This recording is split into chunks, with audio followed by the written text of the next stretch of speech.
So today we're gonna do some chest, and normally for my workouts, what I usually do is I'll actually do a half a scoop of octanes and some sensitive stimulants, and I like to be energized but not feel racy.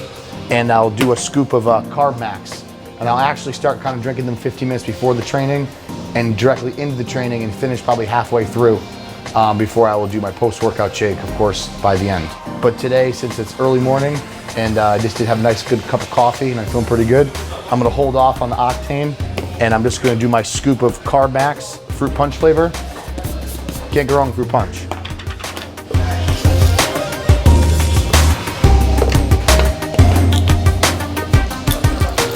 And I will fit it all the way to the top. Some people like to have it, halfway through or not drinking much fluid, but I can tolerate a lot of fluid while training without feeling bloated or whatnot.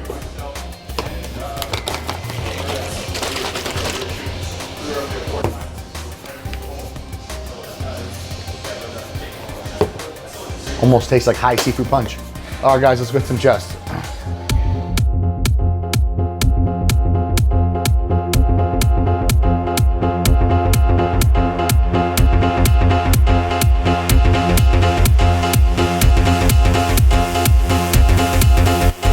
Basically, this is the same chest workout I've been utilizing now since my most recent shoulder injury about 2 months ago. And every week I'm getting better and better and better, stronger and stronger. What you guys don't know is I had a severe shoulder injury a little while ago. Couldn't even press 5-pound dumbbell in a press without pain. So it took a while to come back, but slowly working back. And I kept trying to figure out why I keep hurting my shoulders. And part of the reason is I'm trying to push too heavy a weight with too much force or speed, for your body's mechanics. And obviously, people don't understand powerlifting, it's all about technique, technique, technique. And when things fall out of technique, that's how injury occurs. In bodybuilding, we're always training multiple sets to failure, to failure, failure. So much volume, muscles are getting tight, shoulders aren't functioning properly, muscles are not proper length tension, so things get a little wacky.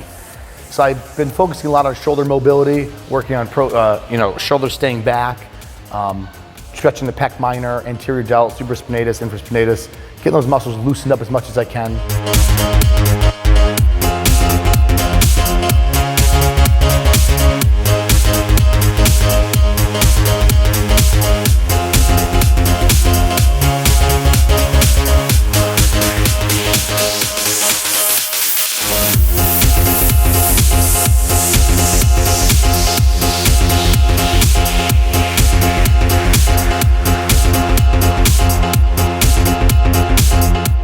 So today for chest, I started with a slight incline dumbbell press, and dumbbell presses have been my staple of my chest workout now for quite a while. Just such a better connectivity with my chest, better mind muscle connection. What I did is I always start very light and I slowly go up in weight to get my chest used to heavier and heavier loads, because at one point I used to run through it a little quicker, a little faster, trying to lift the heavy weight I can, and I tore my pec doing bench, so that's out. So I try to be careful my first exercise. So I don't really count the first few sets until I get to about 110 pounds, 105 pounds. That's gonna be like my first set. And then I'll try to fail on the last set, as you guys can see.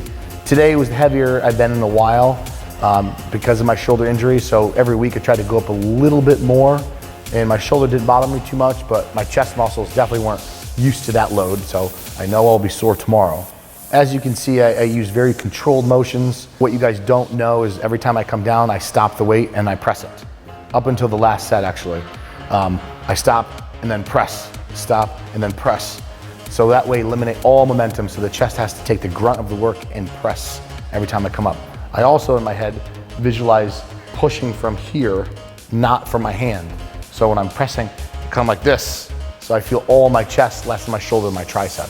Just something that I utilize myself to get more mind muscle connection within my chest. So that's the same I apply for all pressing movements. The second exercise I did was flat dumbbells, which I've been doing flat for a bit now. And I'll do the flat dumbbells. I usually only do 3 sets. And I start much lighter than I do incline, because for whatever reason I do flat too heavy. I feel the focus off my chest and I feel it everywhere. So I've been doing a little more of a stretch, pause, squeeze, stretch, pause, squeeze every rep until I find that weight where I start to lose that mind muscle connection, and then that's usually where I cap it off. If I can keep that mind muscle connection and it feels good, then I'll go a little heavier. Today I did go a little too heavy on the last set. I kind of lost that connectivity, so I just stopped. then my tricep was given out on my left side. And my last exercise, which I've always been doing now lately, is the Pec Deck, some sort of variation of Pec Deck or even cable, but Pec Deck's been my go-to thing because it's very easy for me to adjust my hands, my arms, and just worry about pressing weight, flying weight under pressure without worrying about stability, and I get another good mind-muscle connection there. And as you notice too, I use a limited range of motion because when I go too far back and get a stretch in my chest, I feel discomfort or warning signs, I would call it, in my anterior delt and my shoulders, probably because of my posture is still very poor. So I try to stay in that medium range of motion to get the best connectivity possible. And I usually will stay from 8 to 15 reps there, but get as heavy as I possibly can. And I always save the last set for absolute failure. The rest of the sets I do not.